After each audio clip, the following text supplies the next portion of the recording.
Mais je me dis, ouais, c'est cool, quand je vais finir d'accueillir tout ça, ne plus avoir du tout d'attente, même dans le fait d'être plus conscient, c'est le summum même.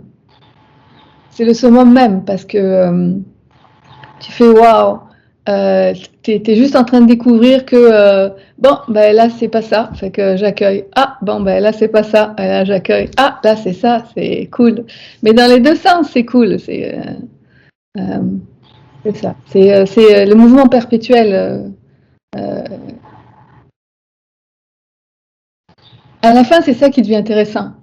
C'est que au début, quand on réalise qu'il n'y a pas de quête, ça fait flipper. Hein.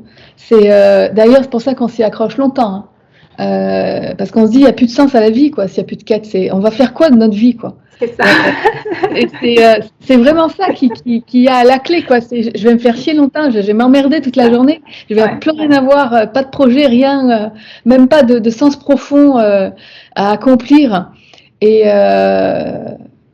et, euh, et alors c'est assez rigolo parce que j'ai souvent l'habitude de dire à mes clients lors des séances, je pense que je l'ai dit aussi, c'est qu'en vérité le seul sens de l'être humain c'est de vivre sa vie, c'est vivre ses expériences. Que la vie, après on peut l'appeler qui on est vraiment, la source, l'essence, Dieu, peu importe, ou carotte aussi. Mais c'est qui influe ce mouvement, l'humain, lui, il vit l'expérience de ce mouvement. C'est le seul rôle qu'il ait. Mais le seul rôle qu'il ait, c'est, au début, on trouve ça violent comme mot. C'est genre, ah, c'est juste ça, c'est plate. Mais non, après, quand on accueille de plus en plus et qu'on ressent de plus en plus l'amour qu'on est, là, on réalise que c'est très relaxant de se dire que, ok, on a juste à vivre l'expérience. C'est ça. Parce que vous allez vous occuper de tout. Le vous étant qui on est vraiment, moi je dis vous, mais qui on est vraiment, s'occupe du petit humain, quoi. Et petit, pour moi, c'est un mot affectueux, mais on va dire, il s'occupe de l'humain, quoi. Fait que l'humain, lui, il a juste à vivre l'expérience et puis à discuter avec ce qu'on va appeler qui il est vraiment, parce que c'est cool d'être son meilleur ami, et voilà, quoi. Et donc, quand on arrive là, je le répète, moi, je suis pas arrivée là, au moment où je parle, complètement à le vivre tout le temps, mais quand je le vis, ça, waouh, c'est cool. C'est vraiment là, être dans le ici, maintenant. Et c'est là que tu réalises que c'est infini. C'est un mouvement perpétuel. Et donc, en fin de compte, le sens de la vie et le sens même de la vie et de la vivre et de l'expérimenter. Et que c'est infini. Et que c'est ça qui est génial parce qu'en fin de compte, on s'ennuiera jamais. C'est complètement impossible. On ne peut pas s'ennuyer. C'est-à-dire au moment où on arrête d'avoir des projets forcés, c'est-à-dire où l'humain fait c'est là où il découvre que il peut pas s'ennuyer, c'est pas possible. Et il découvre là faut que je me repose. Ah là j'ai une idée, je vais mettre en place ça. Donc ça veut dire ça n'empêche pas les projets. Mais c'est qu'on va les vivre différemment, quoi. Et c'est là où on va les vivre sans attente, tout en ayant des intentions. En fin de compte, il ne va plus y avoir qu'une seule intention. C'est celle de suivre le mouvement de la façon la plus agréable possible. Et de découvrir soi-même quel est ce mouvement. Oh, on va là. Et c'est cette idée. Je vais la mettre en place.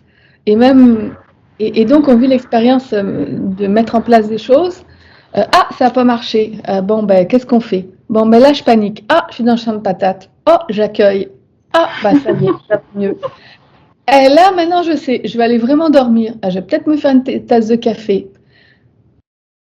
Je sens que je vais écrire.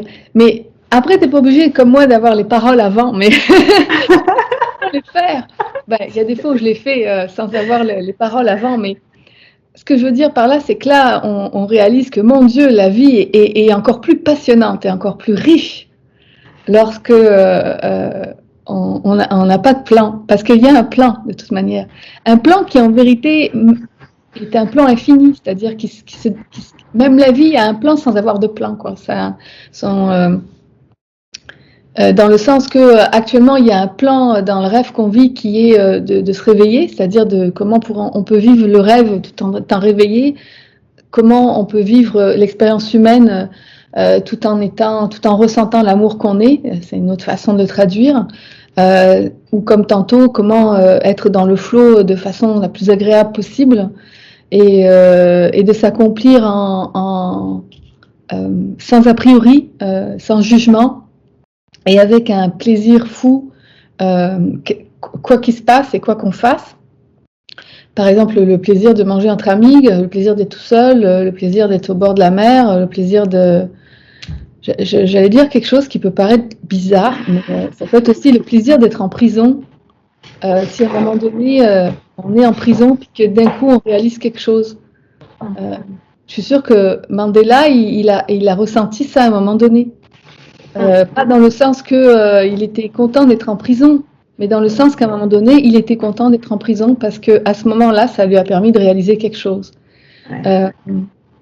Et d'ailleurs, c'est ce qu'il a dit. Lui, pendant ses 20 ans, il a fait je parais changer de sujet, mais ça m'est venu d'un coup, mais vu que c'est quand même pas moi qui décide non plus de ce que je parle, mais Mandela, c'est ce qu'il a fait pendant 20 ans, quoi. Il a accueilli pendant 20 ans. Quoi. Ouais. Et il a dit... Il n'aurait jamais pu réaliser ce qu'il a réalisé et ce qu'il a apporté sans avoir vécu ça. C'est pas possible, humainement, de réussir. Exact. Mais là où c'est rigolo, et c'est là où on peut en venir, c'est qu'en réalité, nous, on voit Mandela comme « Wow, il a été en prison pendant 20 ans », mais on est tous en prison. On est en prison par les pensées erronées que l'on a sur la vie. Et c'est ça qui nous étouffe. Alors après, la prison peut se voir et être d'ordre physique, comme ça, par exemple. Mais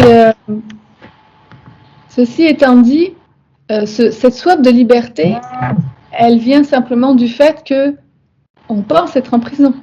On n'aurait pas cette soif de liberté si on ne se croyait pas en prison. On vivrait juste notre liberté.